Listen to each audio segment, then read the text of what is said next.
Yeah, I know.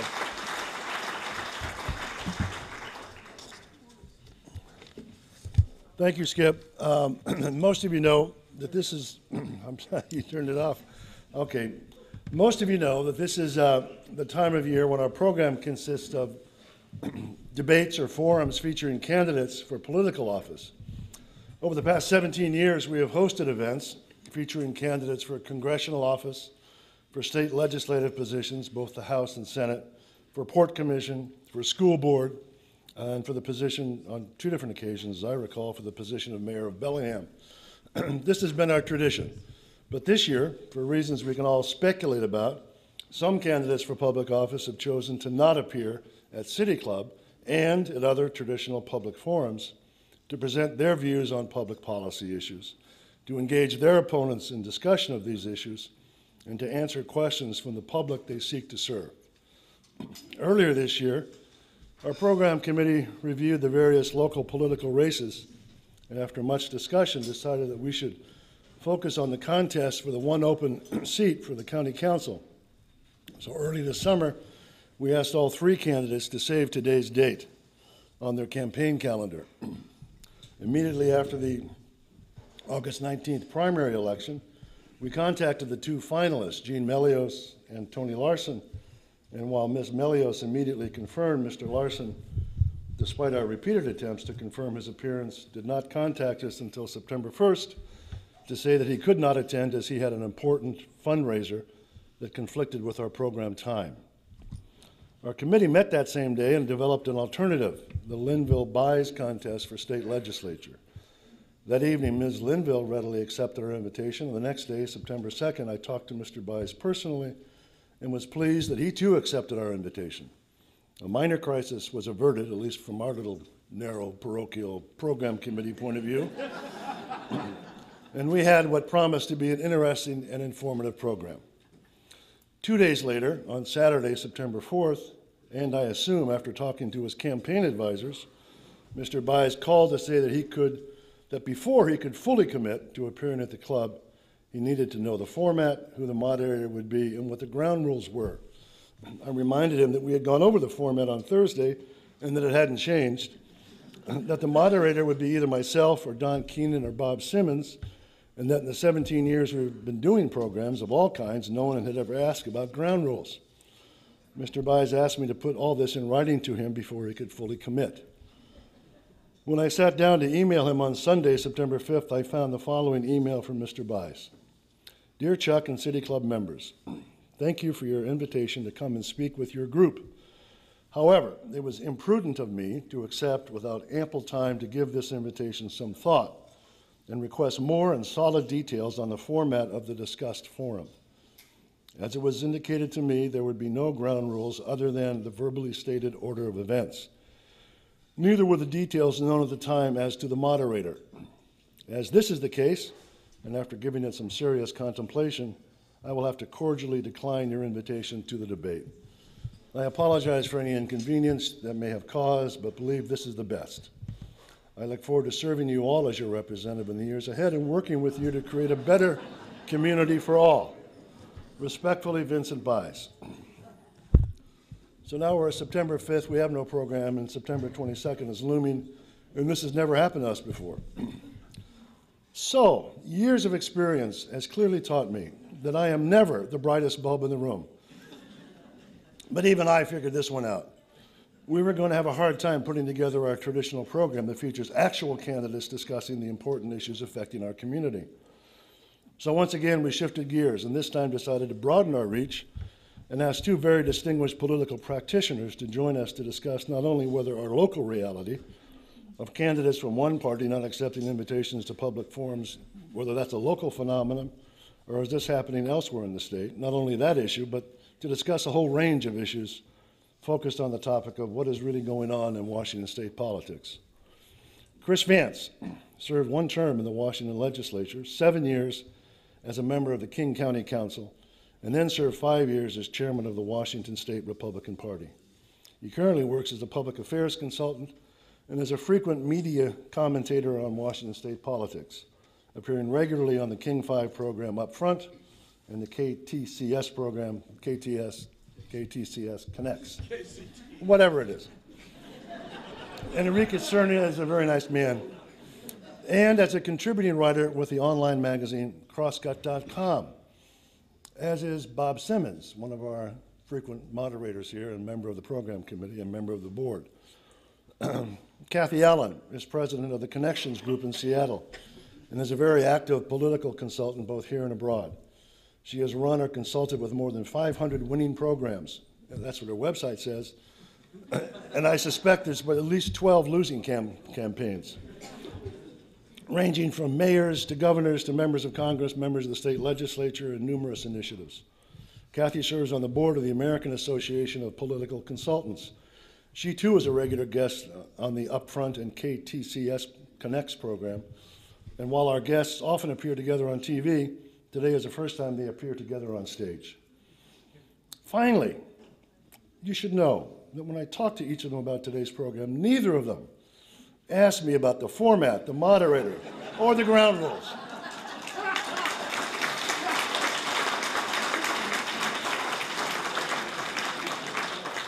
Our format today consists of our two guests presenting their respective views on the state of our state's politics. They will respond to each other's comments. I might ask a few questions, and before we turn the questioning over to our members, as is our usual practice, we have asked the two candidates who readily accepted our invitation, Jean Melios and Kelly Linville, to ask the first questions. I've been informed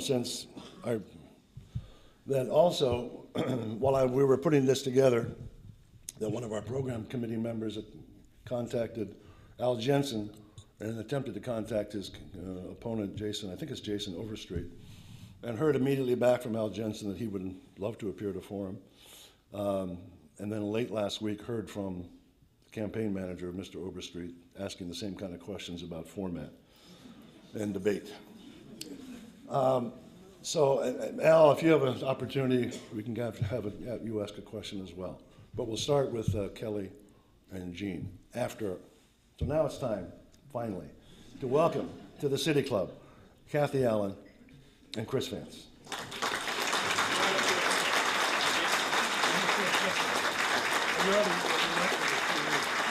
You guys share this mic. Okay. I'll ask a question to start off with. Oh, okay. Go ahead.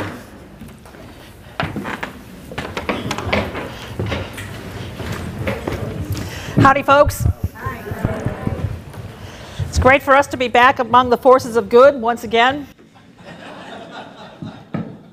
And thank you for coming. And we'll get you started by just asking a question, and then from there you can do what you do so very well. What do you make of the phenomenon of candidates from one party not accepting invitations to public forums? Do you see it elsewhere in the state? Is it a pattern in Washington state and around the country, or are we just an isolated instance? How does it mesh with the public's interest in finding out what positions candidates have on various issues? Those are about 4 questions. Want me to go first? Okay. Good afternoon. One thing he did not mention is that I'm a proud graduate of Western Washington University.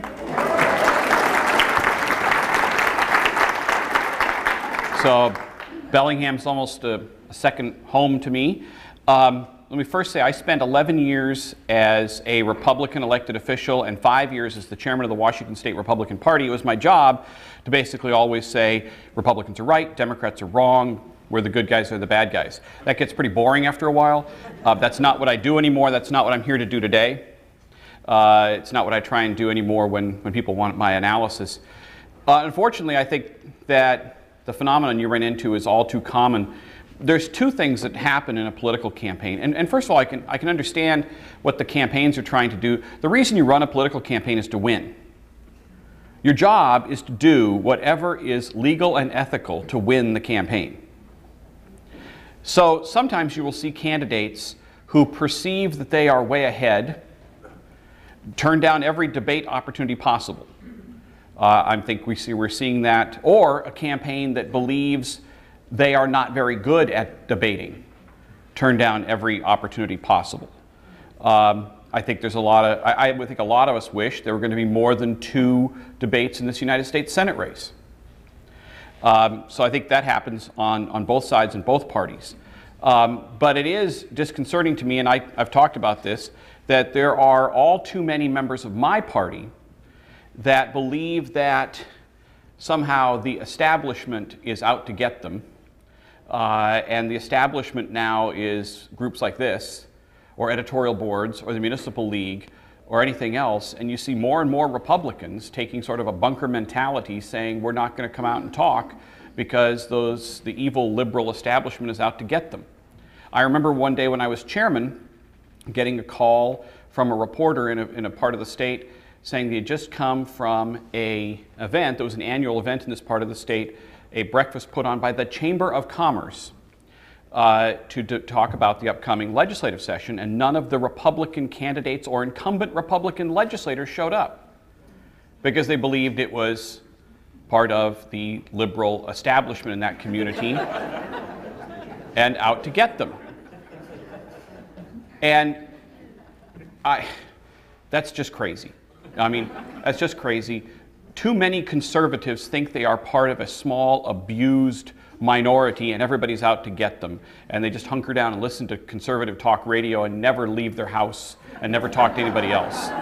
And if we, and I am still a Republican, if we want to be the governing party in this country, we need to be able to talk to everybody in every forum and defend our ideas and debate. Yeah. So with that, I'll turn it over to Cathy. He's such a ham, you know, he's such a ham. Just wanted to say that unlike my Republican friends, usually in the Democratic Party, what we have to do is insist upon formats so that our Democratic friends will shut up after getting up there to talk. That my campaign is the campaign that usually ends up wanting to do more debates, that definitely wants to do more public kinds of presentations. They want to be everywhere in front of groups so that they don't have to go back to their own house and start dialing for dollars and raise some money. So that's what happens on the Democratic side of things. You know, from the point of view of campaigns look at joint appearances as something where you get a chance to preach to the converted. The same thing is true when people take a look at an event like this. They say, you know what? Great voters, they are all people who are probably vote all the time. They also are people who can show up at 300 people at a whack. They're also people who are thoughtful and well-noted kinds of individuals, which is definitely going to be, obviously, a deterrent to any Republican who's going to speak because they're not going to have anything to say. So that obviously you're not nearly as attractive to the Republican Party. No. I got to say that the same thing happens in our own party in terms of Patty Murray's been much maligned because she is only accepted to speaking engagements. To her, it's a matter of her days have to be filled with going to the places where she has to convince approximately, I think it's 140,000 voters in this state that she is the right person for them. And it's probably not in front of this audience. That is the decisions that are made, is that the job of a candidate no longer is how many different forums can we attend to be able to talk to people, but where do we go to be able to talk to the people that haven't made up their minds yet. And this is a big year for that. We're battling back and forth as to whether or not this is a 70% turnout year or below. The idea is it started off as a sleepy little 62% kind of turnout year, but now given the 8 gigantic initiatives that are out there, the over $20 million worth of TV time that's already purchased, and by the way, you can't buy time now the last week on any of the 3 major TV stations, it's all bought up. And the fact is that the races are, by and large, actually falling into kind of predictable patterns. We're seeing right now that what's happening throughout the state is that the window of those who are undecided is absolutely down to less than 8% on most of the big races, with one of the biggest races still up here with the congressional race in terms of the Larson versus Costa race. That is still very much within the margin, and that is right now turning out to be what will probably be the closest race in the state. From that point of view, we see lots of those things starting to happen. But as far as debates, now's the time that we can tell you. Chris and I got together, we bought off the Republicans, told them not to show up so that we could come and talk to you and try to brainwash you in terms of what we're saying. Okay. We thought that. Ty, you're hard to follow up on, God damn it.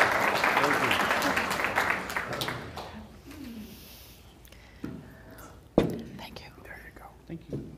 You mentioned your view of races and who's close and who's ahead.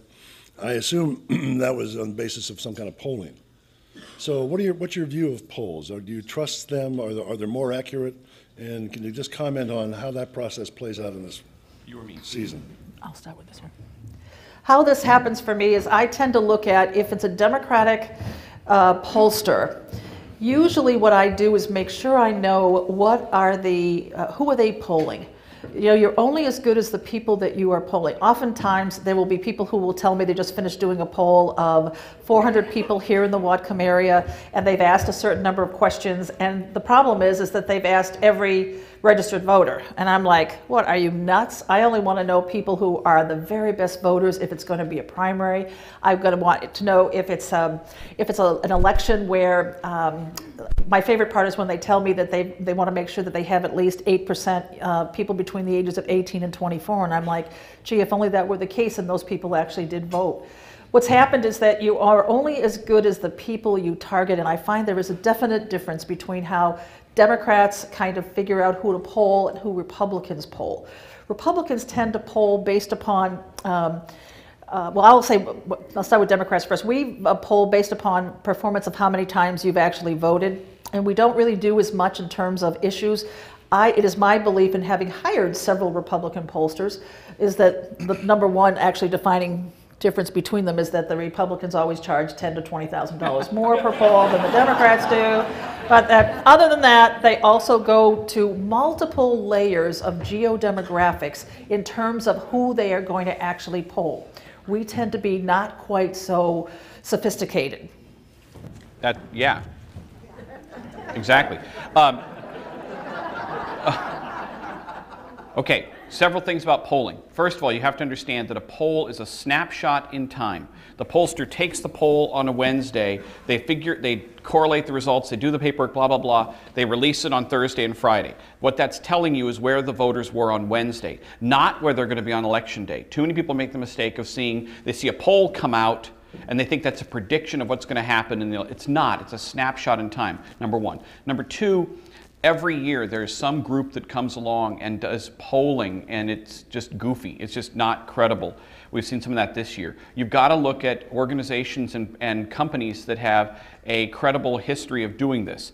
And third, there are pollsters that are media pollsters, and then there are pollsters that candidates actually hire. Yeah. There's a couple firms, Rasmussen, Survey USA, most notably. Nobody hires them. No campaign hires them. Doesn't mean they're bad. Elway's another one. No campaign hires those pollsters. I'm not exactly sure who does. They make their living, well, Survey USA makes their living by having TV stations hire them. TV stations all across the country hire Survey USA, and they do polling. And they just like Rasmussen, they do it in a very quick and crude, cheap manner, which is the phone rings, and this is Gene Anderson calling on Taffa King 5. If you're going to vote for John Koster, push 1. If you're going to vote for Rick Larson, push 2. And that's how Survey USA does their polling. Well, if my 14-year-old daughter picks up the phone, okay, the results are obvious. Now they will. And opposite of yours. Yes. Yeah. Oh yeah. She's way to the right of me. So then they will do some. They will do some methodology to try and smooth that out and get accurate results, and they're not wrong. I mean, Survey USA, for instance, nailed the 2008 governor's race. They got Governor Gregoire's margin of victory exactly right. So I mean, I'm not saying they're bad, but they're not as accurate as who Cathy's referring to, which is the pollsters that Republican and Democratic candidates hire, who do actual live interviews with trained phoners who do this all the time. They're careful in their methodology, and those polls are pretty darn accurate. But Cathy nailed something that's very important right now. You saw maybe a couple days ago, there was a Survey USA poll that showed Congressman Adam Smith barely ahead of his challenger, a Pierce County councilman who's done absolutely nothing, spent no money. There have been polls in the 3rd Congressional District showing the Republicans several points ahead, and now the Democrats have a poll showing it much, much closer. Adam Smith released a poll showing him up by 15 points. What's going on? Cathy's exactly right. I've spent the past couple days talking to Democrat consultants and Democrat pollsters and Republican consultants and Republican pollsters, and they are using different universes to screen who is and is not likely to turn out. Republicans believe that there's going to be a bunch of Republicans turn out this year who normally do not, and that if you look at past voter history, a lot of Republicans were depressed and did not turn out in the 2006 and 2008 elections. So if you look at history, they didn't turn out. Now they are energized, and Republicans believe we're going to have a big surge of Republican votes. So that's why when you look at these pollsters looking at the universe of who they're polling, why we're getting widely different results. Very, very interesting. I plan to make it subject to my next column on Crosscut. So, Paid political announcement, okay. That brings us to a question. What do you think the impact has been from third parties in the Tea Party on the way campaigns are waged? Are the third parties in the Tea Party changing the Republican Party or the Democratic Party? There have always been third parties, and they've never had any significant impact, except maybe Ross Perot, I think, had a pretty big impact. But generally speaking, because of the way our Constitution is set up, with a winner-take-all plurality system, whoever gets the most votes wins, and we don't have proportional, in other countries, you go to the polls and there's no names on the ballot. You vote for the party. And if the party gets 27% of the votes, they get 27% of the seats in Parliament. In other countries, you have to get a majority. They have runoffs. In other states, they have laws. You have to get. We don't do that. It's just that tends to push the system towards two major parties. So I'm not so worried about. There's always going to be third parties. They'll never get a big impact. There's always going to be two parties. They just might not be called the Republicans and Democrats 100 years from now. In terms of the Tea Party, everybody's obsessed with the Tea Party. One thing that's frustrating of being a Republican is the media and the establishment, and they all are fascinated with the goofy right-wing people. They just find that fascinating. It used to be, take out the word Tea Party and substitute religious right, and that was the story the last election cycle and the one before that. And the Tea Party is just a new branding of very conservative activist voters. That's all it is. And they are very energized this year because they really, really don't like Barack Obama and the agenda of Barack Obama and the Democratic Party. What's made it interesting is they have succeeded in winning some primary elections in a few states and nominating some people who are on the very fringe right wing of the Republican Party, and some of whom are kind of just goofy. I mean, our Senate candidate in Delaware is not in trouble because she's too conservative. It's because she keeps saying things like that she used to dabble in witchcraft. I mean, and so to that, the quote-unquote Tea Party is interesting this year because they've actually won some primary elections. Other than in this state, not so much. I mean, they did not support Dino Rossi, but they all will now. They're going to be there. They're going to vote for him. So I guess what I'm saying is they're only interesting and a factor if you actually win the election. So I happen to have gotten quite the study of exactly who the Tea Party is. I have been asked to help a good friend of mine, Lisa Murkowski, deliver Democratic women in the Alaska write-in campaign that she is waging against the Tea Party. And even though she is a pro-choice Republican woman, she is a Republican. However, I'm proud to help her beat that Tea Party SOB in terms of Joe Miller. But here are the 7 things that the Tea Party stands for, and actually, Chris is indeed correct. They represent the exact same things that the moral majority actually started with 21 years ago. They want us out of the United Nations. There's a little bit of John Birch society in them too. But they want out of the United Nations. They want to get rid of unemployment insurance. No more earmarks and no more federal oversight of our parklands or our national forests kinds of things. They're very interested in being able to take a look at how it is we have less government, or at least less paid federal involvement at the state level. That's definitely part of what they're doing. No federal involvement in any kind of like oil drilling and so on. The fact is that they really do represent the moral majority without necessarily a stated position on choice or gay rights. The best I can tell, that comes with the package, but they don't want to talk about it because some pollster probably said don't do that. In my world, it is dangerous because they do represent what is not a Republican movement. Right now, there are far more moderate Republicans than there are radical Democrats or Republicans. What my belief is, and Chris and I have spoken of this, it seems that America and this democracy not similar to what we find in other parliaments, by the way. But in America, we have pendulum politics. And that is when we swing so far to the right, and we have George Bush who can do nothing right, then we say, oh my gosh, can we please? And we swing as far over to the left as we possibly can, which we have with Barack Obama in many ways. Now, as a woman who was on the National Steering Committee for Hillary Clinton, I can tell you that I believe that Obama was not nearly as liberal as Hillary Clinton might have been.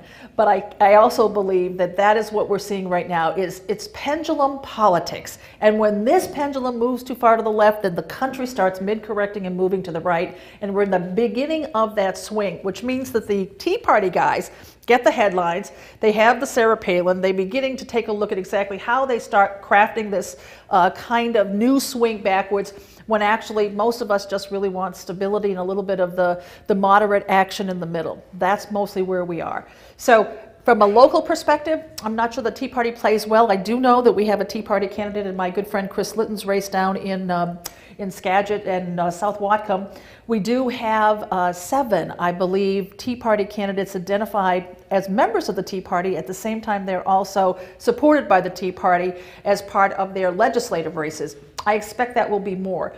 The fact is that what they really do represent is just a group of folks who have said, I want that pendulum coming back over here to the right. And I believe that what they do is they think they push it way over to the right so that the rest of it kind of moves around to a little bit less to the right. I want to add one more thing. Again, I think it's important to just forget the label Tea Party and understand that it always has been and always will be that the extreme wings of both parties have a disproportionate amount of influence within the party because they're the ones that show up. They're the ones that come to the meetings and they show up at the precinct caucuses and they vote in the primaries, and they can make things very miserable on moderates of either party. I have seen what extreme liberal Seattle activists can do to Democratic candidates. And in my party, I mean, if you get lit up by the conservative talk radio crowd and you're a member of the legislature, I mean, you pay attention to that. So yeah, I mean, the wings have way too much power given how many actual numbers they have. To shift focus just a bit, if each of you were a candidate for public office this year in Washington State, what would your key campaign message be? What might what be? Key campaign message be? I'll start with this one. Well, obviously I'd be running as a Republican, and what Republicans need to emphasize is jobs in the economy. I mean, that is the number one issue. That's what voters care about more than anything else. And what Republicans have got to do is, and I also believe that this is the right policy, is basically we're spending ourselves out to a point where we can't compete with the rest of the world because of the high levels of debt. We're borrowing so much money from China every day, the national debt going up every day, that we're just putting ourselves in a position where our economy cannot compete. And a corollary to that is that Republicans ought to be talking about making it more possible for American businesses to compete so they don't have to outsource manufacturing jobs. You know, make it cheaper to build things here and factories will stay here. You know, talk about cutting taxes and regulations so businesses will want to stay here. So they need to talk about those issues, but tie it back to the economy. When Republican candidates start talking about the Constitution and we've gotten away from our constitutional principles, voters go, I have no idea what you're talking about. But when you start talking about, I want to make it easier for factories to stay here and have American jobs here, and the massive amounts of federal spending is making that impossible, people will understand that. At the state level, it's the same message. I'm frankly somewhat amazed. I mean, for the first time in my lifetime, the Boeing company is talking about building an airplane someplace other than Washington State. Republicans ought to be talking about, we need to make Washington State competitive with the rest of the country so the jobs will stay here. I guess I'm saying economic competition should be the core message, because that's what people are most concerned about, and jobs in the economy. And I think it legitimately is the biggest issue facing both the country and the state. Chris, I know how you feel. I have felt that way myself. But I have found that what this election represents is the difference between those of you who have more and those of us who are trying to hold on to education that needs to get better, our kids that need to have health care, a little bit about the jobs that are the first to go, which are, believe it or not, the low income, the labor folks who don't have jobs because we're not building roads and we're not pulling things together. I worry that in your world of just looking at taking care of the more affluent, that the rest of us who are really hurting. I have over a dozen families in my backyard that are my friends that have gone out of business, whose kids can't get into college this year, and frankly cannot even afford to pay for the most basic health services. You know what? You're going to cut those guys out of the benefits. Those, my friends, my neighbors, those are the ones that right now, if we ever needed a government that had a sense of taking care of the health, the education, and the environment, it's now. And I won't sit there and watch you decide to tax everyone, cut everyone's services and programs while the people I love are hurting so much. So yeah, I agree that we could do more in regards to the economy. But when the richest among us get nervous because we're asking them to pay 5% of everything they make over $500,000 a year, and they won't pay even a little bit of income tax, I say, you know what? You guys are selfish louts. Advantage that goes to the person who goes second. And now, who would you vote for? Now that's the... You don't want to know from me. So, you probably have very clear ideas as to the various candidates statewide and the various initiatives and how they're doing. Do you care to make any predictions as to what the November outcome will be? On everything, or? On the major ones, the major initiatives and the major campaigns. Sure, I'll do it. Well, that's always dangerous because, like I said, it's a snapshot in time. What I always say is, if the election were held today, so let me answer it that way, okay? Because I don't know. Who knows what's going to happen? Who knows what's going to happen? I'll give you a really good example. In coming out of Labor Day in the 2008 election, John McCain was ahead. And Dino Rossi was comfortably ahead in both the public polls and his own tracking polls. And then Lehman Brothers declared the largest bankruptcy in world history, and about 2 weeks after that, the stock market lost a quarter of its value in 10 days. And every Republican just went, okay? Somebody once asked a famous British prime minister, why do governments become unpopular? Why do you lose elections? He goes, events, dear boy, events, you know? It's not our clever TV commercials or tactics, it's stuff that happens externally out there. But if the election were held today, I believe that based upon the primary election results, which are a good predictor, and polling numbers, the U.S. Senate race, I'd say right now I think Patty Murray is slightly ahead and would probably be elected if the election were today. She's really done a good job turning that election in the past 3 weeks or so. The Rossi campaign needs to get more aggressive on the TV commercials. I think John Koster would win here right now if the election were today. That's what the polling shows me in the primary election results. I think Republicans would win the 3rd congressional district. I think that Republicans would take the majority in the State House of Representatives by maybe a seat or two and come within a seat or two of the state Senate. In terms of the initiatives, I think they're all going to fail. And I think that all the major ones I think are going to fail because, well, based on most recent polling data from the Elway poll, showed them all under 50%. I think most voters, if they aren't sure about an initiative, just vote no. And when you get so many on the ballot, everybody just says, I don't want to read all this, I'm out. And when you look at some of the major initiatives, a lot of the no campaigns have money and are on TV, and the yes campaigns don't. So in a nutshell, that's and I think Republicans will, unless something big changes, will take a majority in the U.S. House and gain about 6 or 7 seats in the U.S. Senate. The result of all this, by the way, is going to be paralysis. We're going to have a Republican House with a Democrat Senate, a Democrat president. We're going to have maybe a Republican House and a Senate that's 25-24, one way or the other, and Democrat governor. And basically, we will sit there for the next 2 years and call each other names and point fingers at each other and get nothing done while both parties wait for the next election, hoping that maybe they can win by enough to have an actual mandate. Yay. Well, with that good news, but I can say I'm going to start from a little bit of the bottom up, and I am, as would be the case, much more optimistic.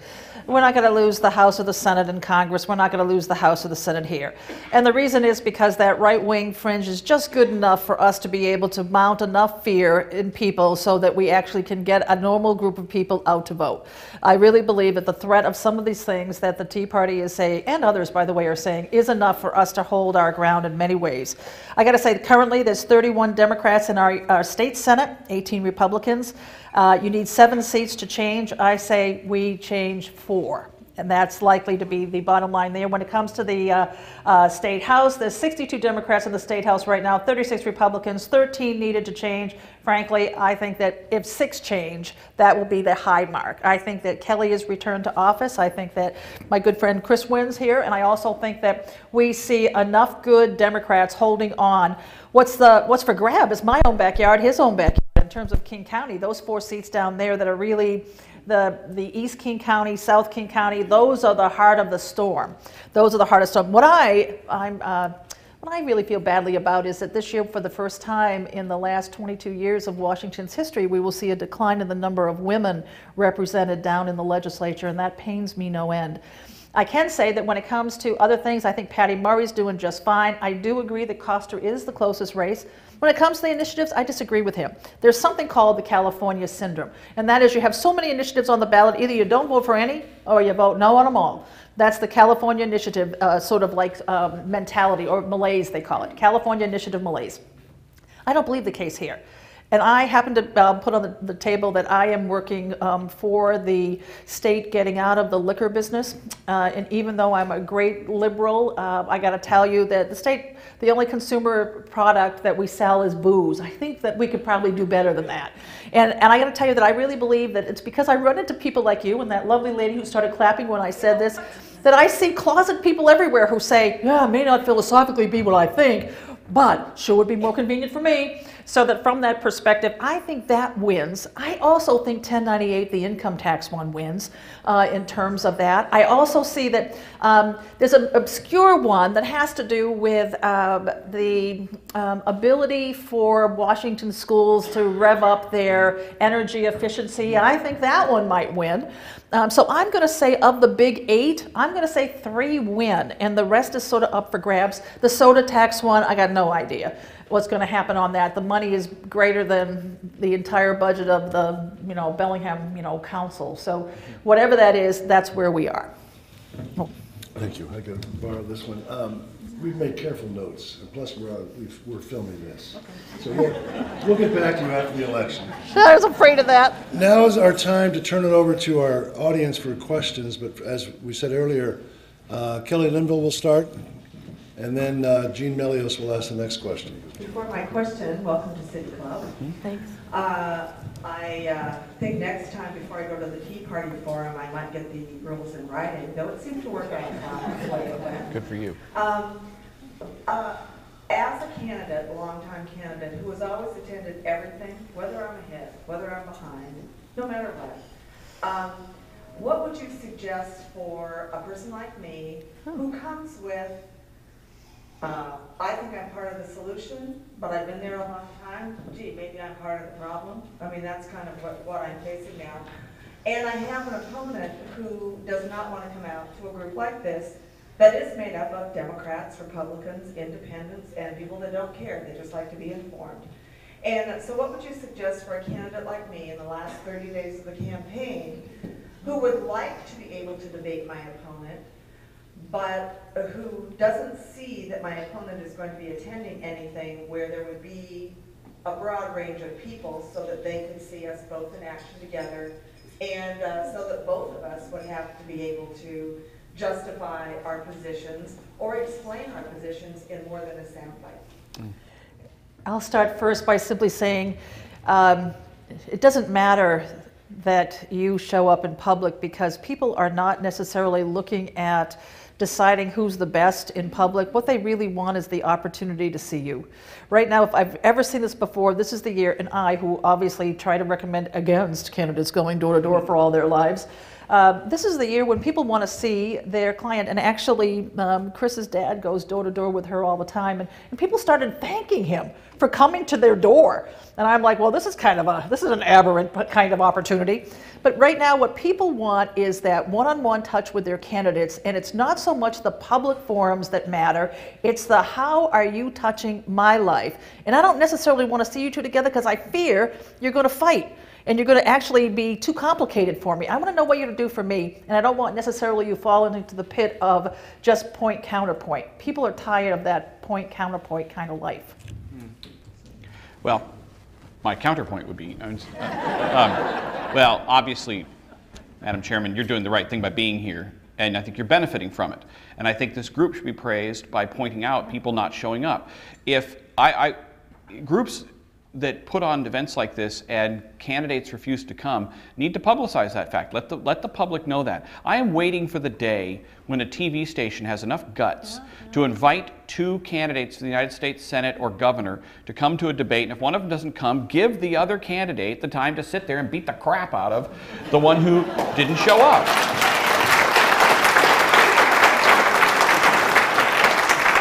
But TV stations never want to do that because then it looks like they're helping the opponent and they just don't do it. They need to do that. At the presidential level, we've done that. We've got this commission on presidential debates, and you're showing up, period. Remember when John McCain was talking about not coming? They were going to go on without him. Yeah. And that's what we need to do at some of these major levels. Let me just say also, I would love it if we could elevate the level of political campaigns in this country. I mean, Abraham Lincoln and Stephen Douglas traveled all over the state of Illinois in 1856 and stood there with no moderator, no egotistical journalists who wanted to ask them questions, and just debated each other. You know, and the people sat there in the town square for hours and listened to it. In a democracy, you get what you ask for. If you as voters demand those sorts of campaigns, they'll happen. But in so many parts of the state, you have and I was a legislator and I was a county councilman. You go to the debate and there's 6 people there, 3 from my campaign, 3 from his campaign. You as voters have to demand that, and you're lucky to live in a part of the state that does that. In King County, where there are over 50 legislators, and the legislative districts are geographically about the size of a neighborhood, you just don't get that kind of community involvement. Do you still have the Rome Grange up here? Is it on the radio live and candidates have to come? That is really cool. You know, you've got to get to that point. And that, again, campaigns will do whatever they have to do to win. If they feel like they're going to get penalized and hurt by not coming, they'll come.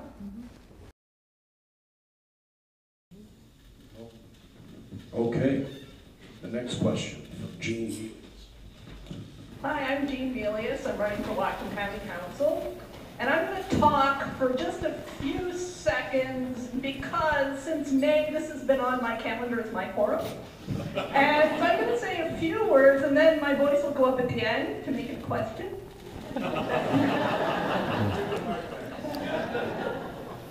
Well, I had occasion last week, just about a week ago, to speculate as to why my opponent, Tony Larson, doesn't show up for anything, because I was on the Joe Show, which is a radio show, and Tony had agreed to appear on it, and a couple days before he was supposed to appear, he backed out. So Joe asked me why I thought it was that he was not making any appearances, and I speculated a little bit. So I wrote down what Chris said. I'm trying to figure out whether these factors apply. That he's not very good at debate. I don't think that's it, because he was the closing speaker in 2 big Tea Party events at the Mount Baker Theater. I don't think he's afraid of speaking in front of people.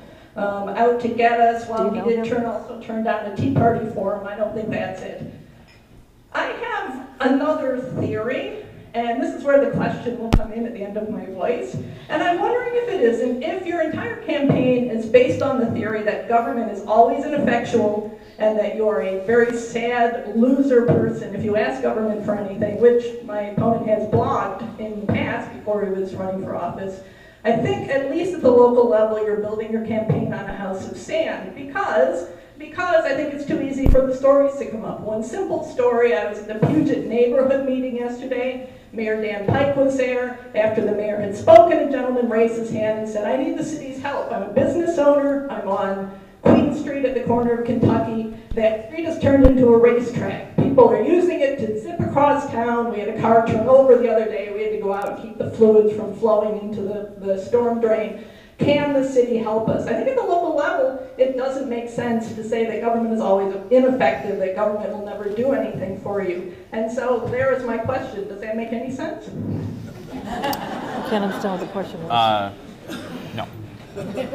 I think that sometimes government at the localist level, at the very, very rock bottom of the service delivery system, is often probably undermined in all of this, that maybe what we don't see is a sense of the kind of local service we need. And if ever there were a time when people want to see service, basic service delivery better, it is now. And if you can be a disciple for that, then you should be well served in this go-round. I got to say that face-to-face contact with candidates, as well as government services delivered to me that I think I'm paying for, those are the two #1 issues that people throughout this country are talking about right now. And it's actually the question you pose, if I could paraphrase it, is really, what am I getting from government that I should be? And how is it that we can somehow hold on to that sense of government respect that used to be there? Yeah, no, I think you've hit on something that I think my fellow conservatives, my Republican friends, have got to do a better job of, and that's articulating their message. Before I go too far, we're beating up on my party a lot, and I'm doing a lot of the beating. There's at least one Republican elected official here, current State Representative Doug Erickson, soon to be Senator Doug Erickson, so we don't all hide, okay? I became a Republican for two main reasons. Number one, I'm opposed to socialism, and number two, I think we should have a strong national defense. I'm not necessarily opposed to government spending money on roads and schools and aircraft carriers and other good things that government does. We don't help ourselves by just saying, I hate government, I hate spending. Our side of the debate has to be a lot more specific. We're for spending, as long as you don't go trillions in dollars in debt and have to borrow the money from foreign governments, which hamstrings our economy. And we're fine on spending money as long as you don't steal money from the state's pension system so that it's going to go bankrupt like California's in a few years, which is what Governor Gregoire has done in Olympia. Republicans have got to get a lot more specific and factual. And if you want to be in the arena of politics, be prepared to come out with your sword and your shield and do battle and defend your ideas.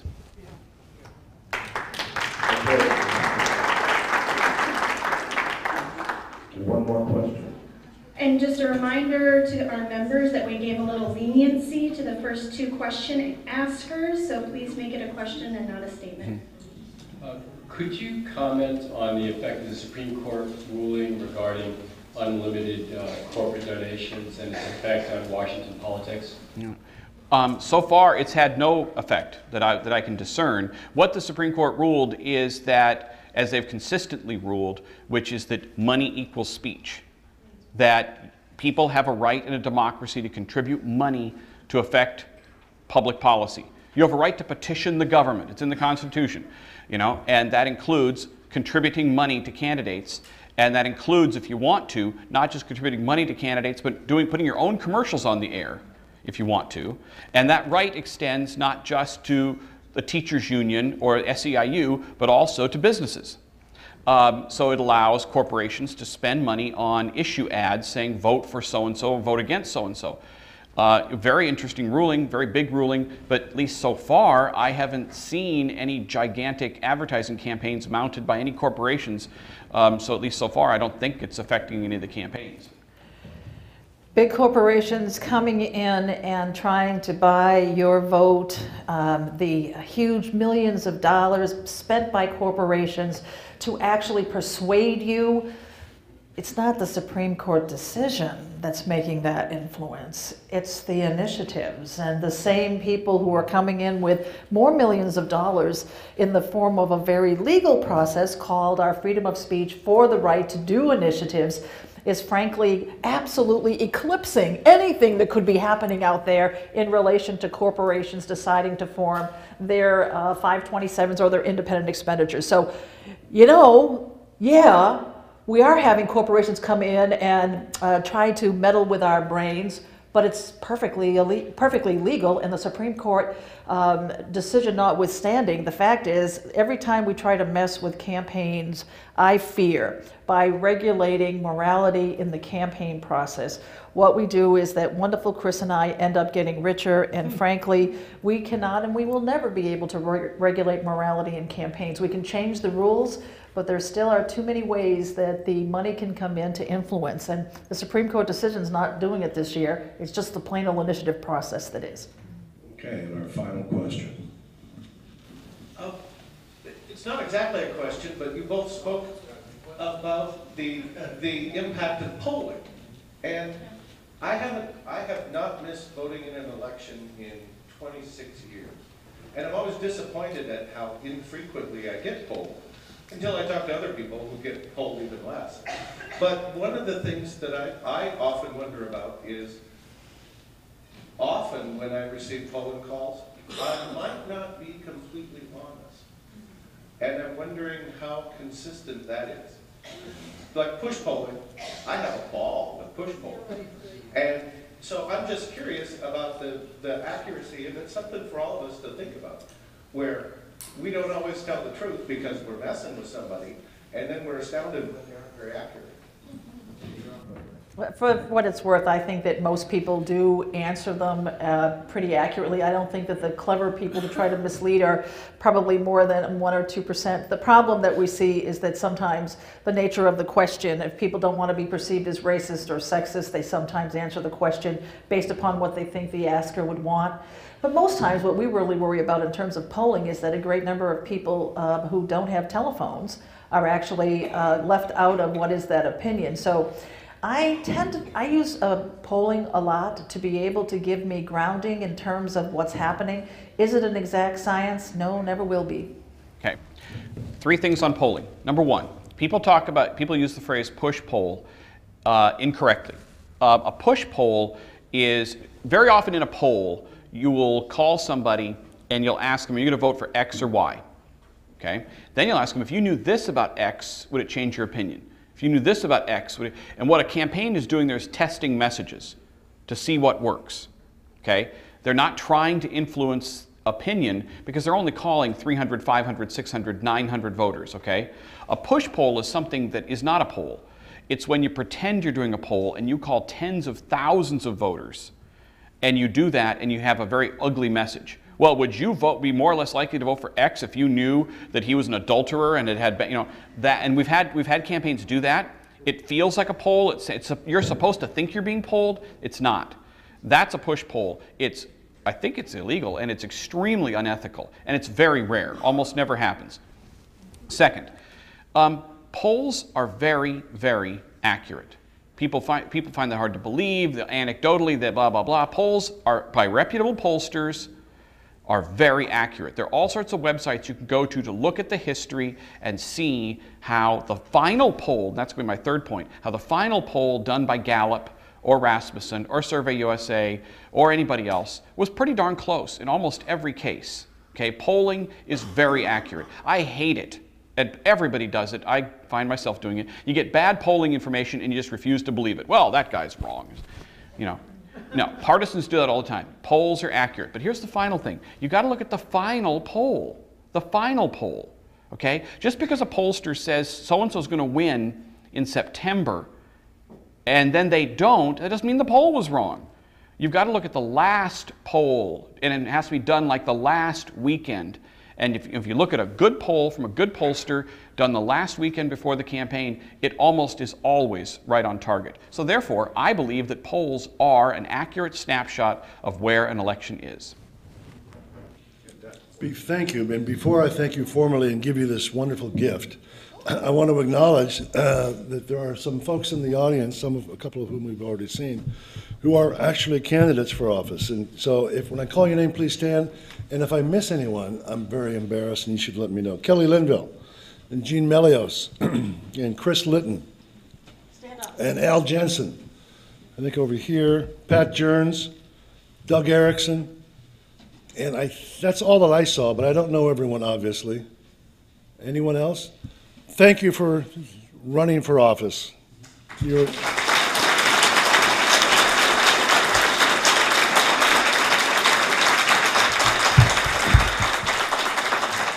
we have this wonderful tradition, we think, because we're pretty special, of presenting gift of a book to our speakers. And I want to thank you very much for coming. It was very helpful. And you're very kind for being our fourth choice and not making an issue of that. Yeah. So please, watch and place.